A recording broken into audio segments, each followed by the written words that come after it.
রাত ৩টে। তানভীর হঠাৎ ঘুম থেকে উঠে বসে পড়ল। ঘামছে, বুক ধরফর করছে, শ্বাস দ্রুত। সে চিৎকার করে উঠল, আগুন, আগুন! তার মা পাশের রুম থেকে দৌড়ে এলেন। কি হয়েছে বাবা? তানভীর কাঁপা গলায় বলল, আমি আমি আগুন দেখেছি। সেই স্বপ্ন।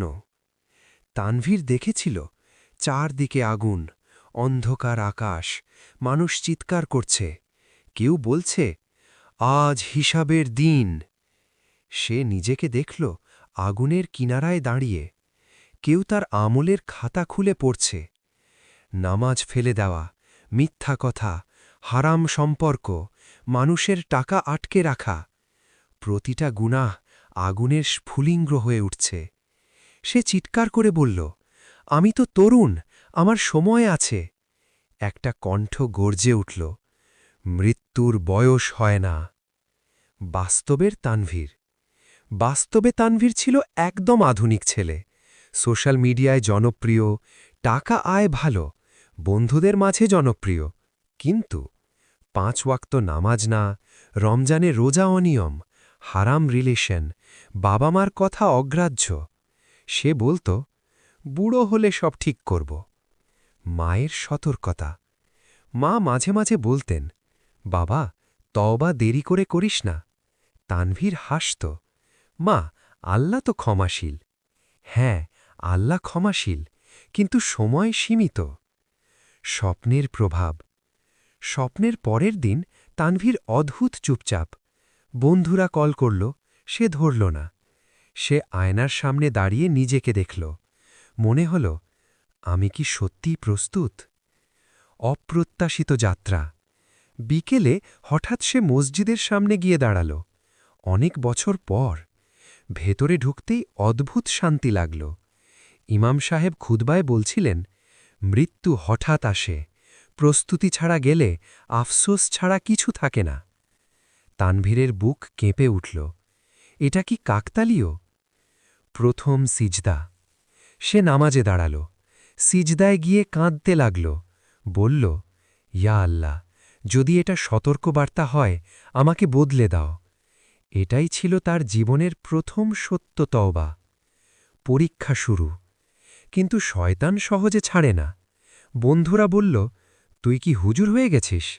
হারাম রিলেশন থেকে মেসেজ এলো, আমাকে ভুলে যাচ্ছ?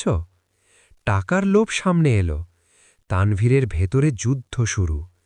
দ্বিতীয় স্বপ্ন। কয়েকদিন পর আবার স্বপ্ন, কিন্তু এবার আগুন দূরে। একটা দরজা দেখা যাচ্ছে। দরজার ওপারে আলো। কণ্ঠ বলছে, তুমি কি সত্যি বদলাবে? সে বলল, হ্যাঁ, চেষ্টা করছি। কণ্ঠ বলল, তাহলে প্রমাণ দাও। বড় সিদ্ধান্ত। তানভীর তার হারাম সম্পর্ক শেষ করল, হারাম ইনকাম বন্ধ করল। বাবার কাছে গিয়ে বলল, আব্বু, আমি ভুল করেছি। বাবা অবাক, কিন্তু চোখে পানি। কিন্তু গল্প এখানেই শেষ না। তানভীর কি সত্যি টিকে থাকবে? স্বপ্ন কি বাস্তব সতর্কতা ছিল, নাকি সামনে আসছে বড় পরীক্ষা? আগুনের সেই দৃশ্য কি আবার ফিরবে?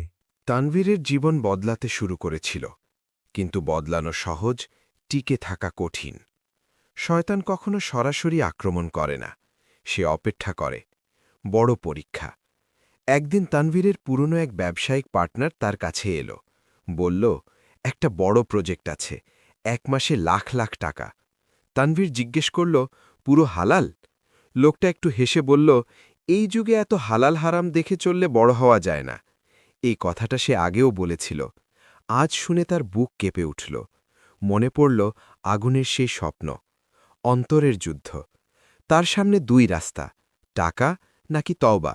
বন্ধুরা বলল, তুই বদলে গেছিস, আগের মতো স্মার্ট না। কেউ কেউ হাসাহাসি করল। তার নফস বলল, একবার করলে কি হবে? কিন্তু তার ভেতরে একটা ভয় কাজ করছিল। হঠাৎ খবর।